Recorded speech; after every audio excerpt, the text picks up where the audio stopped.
Hello everyone, I wanted to make another video. I looked around for this and tried to find answers for a long time and ended up just kind of searching it out on my own.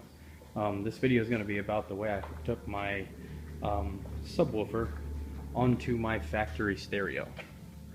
We'll keep it nice and short. If you have questions we can do that, but I took the factory sub out, which I have laying over on my workbench. I took it out, I cut the wires, and I actually tapped into where the factory sub was, so I didn't have to change a whole lot. I'm just stealing the signal from that, basically.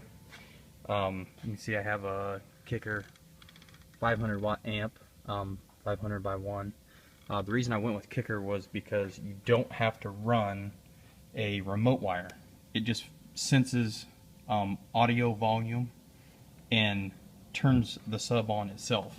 So it actually saves you from having to take the whole carriage out and sliding it out to get in behind the dash to get the 12 volt read from the head unit. Everything works just like factory. They're actually, the only thing you need to buy, which you can see right here, is one of these adapters. You can see the number on it there. It's a adjustable line output converter that you run your RCAs to. You can see the wires here underneath.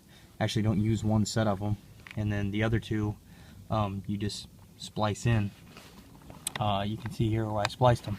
The reason why this is under my seat is where the wires come out is actually right underneath of where my subwoofer actually is, which I have a JL10 under there, and so I just fished it back through the carpet and fed it under the seat.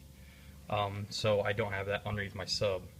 It already has a lot of down pressure. This box was custom built. I ran across a guy on eBay that I had build this for me. It has the amp rack built into it. When you lay it all down, it comes down flat, and it basically fits just like the factory sub. Also, revamped my air horn system. Anybody wants me to discuss that, leave some comments in the bottom, and maybe I'll do a little video on how all that works. It's actually really nice to have the air on board. I'll come around here. I did run a cap. Probably not necessary, but I thought with all the lights and everything I have going on, you can see I just have the wires ran there. Run it just like normal, run it up to the battery. Like I say, no remote. You steal your line input from that converter, and the seats go down. It's perfect. The only other thing that I actually did run to make it a little easier to use is, you can see here, I just drilled a hole in my dash, and this has a bass knob, and you just turn that up and down, and that controls the actual bass volume. It's so loud you can't stand it when you do it the right way. Cirrus sounds really good. Bluetooth audio sounds really good. As you can see though, I still have all my space under the seat, and it is just a clean, nice sound. You have a lot of adjustment with the amp, and that line output converter actually has some adjustment itself. Let me turn this so you can see this. Right there's the box.